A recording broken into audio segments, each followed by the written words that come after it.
So there's this new phone line from LG called the LG Velvet. It was just announced in South Korea, even though we've seen a lot of rumors coming out in the last couple of months about it. But what's really exciting about it is that it feels like it's a new direction for LG. I think one of LG's biggest problems over the last couple of years is that it's really stubborn and just has a refusal to change.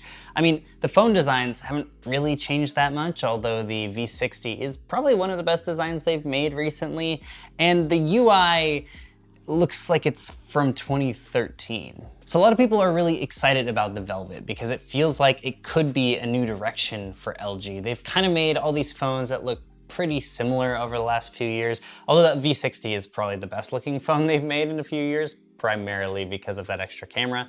But the Velvet just seems like it's finally a fashion forward, trendy forward phone, and that's something that LG really needs because they've always been really good on paper, but in reality, people just want to pick up Samsungs or iPhones, and they really need a brand refresh. And luckily, the Velvet actually continues a lot of the things that people really liked about LG phones. It's still got a headphone jack and expandable storage and an IP68 rating and wireless charging.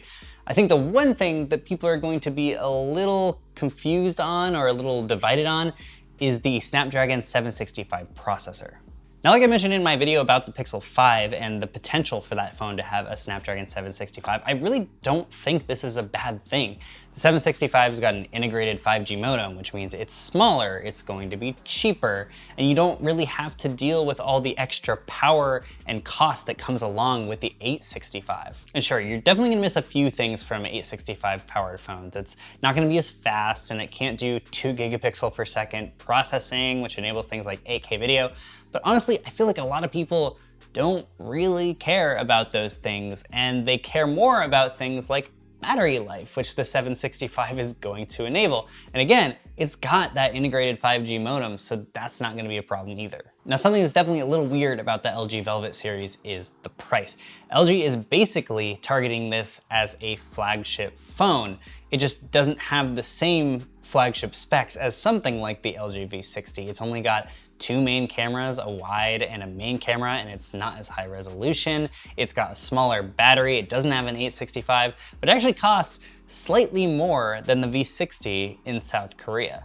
But I think LG is actually targeting this as a more fashion-forward, design-forward phone. There are a lot of products that are not as technically capable, but still are more expensive just because the design is really nice and people want these phones. I mean, if you look at the LG Velvet just from the back, there's like a ton of different colors. There's all these super bright, vivid colors, and it's also got this really nice camera array that is supposed to look like a raindrop coming down the back of the phone. And I think it looks really good. I'm really happy to see that LG is moving in a new design forward fashion.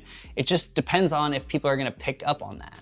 Personally, I think this is what LG needs to get back in the market again. If they can make their design really futuristic and fashion forward, if they can revamp their UI and make it futuristic and fashion forward, still have most of those really pro specs that a lot of people want, and just not necessarily use the 865 or quite as good cameras, I think that that is a phone that could sell pretty well.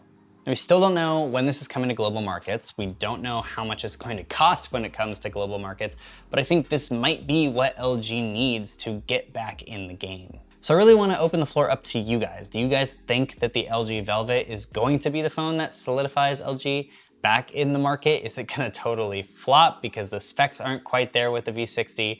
Let me know in the comments. I'm definitely gonna go down there and engage with you guys. And until next time, I'll catch you in the next video.